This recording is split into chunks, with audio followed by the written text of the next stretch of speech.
উন্নয়ন উন্নয়ন উন্নয়ন। আল জাজিরা উন্নয়নের পর্দা ডাইরেক্ট খুলে দিছে, সরাসরি খুলে দিছে।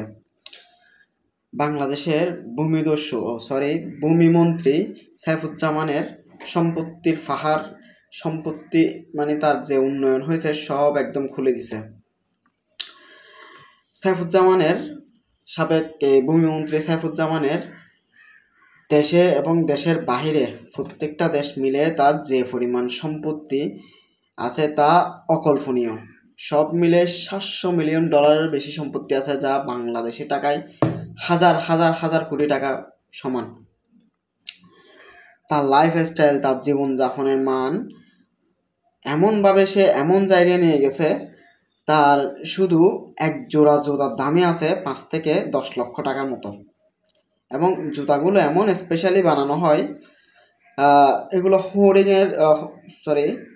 উট পাখির চামড়া আর কুমিরের বুকের চামড়া দিয়ে তৈরি করা হয়, এবং যে জুতা তৈরি হইতে 40 দিন সময় লাগে।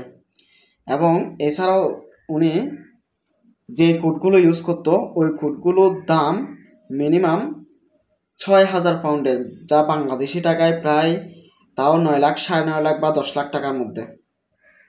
এবং তার আপনার গাড়ি বলেন, পৃথিবীর সবচেয়ে দামি দামি লেটেস্ট মডেলের রোলস রয়েস থেকে শুরু করে সব ধরনের দামি দামি গাড়ি। এছাড়া হচ্ছে যে তার বিলাসবহুল বাড়ি। এত এত সম্পত্তি, এত এত উন্নয়ন সে বাংলাদেশ থেকে করে বাইরের দেশে নিয়ে গেছে, যেগুলো তার মানে বাংলাদেশের ধরা ছোঁয়ার বাইরে। এত পরিমাণ টাকা সে পাচার করছে। তবে এত সব দুঃখের খবরের মাঝে একটা সুখের খবর হচ্ছে যে বর্তমান অন্তর্বর্তীকালীন সরকার তার বিরুদ্ধে তদন্ত কমিটি গঠন করছে এবং তার ব্যাংক ব্যালেন্স সব স্থগিত করা হয়েছে।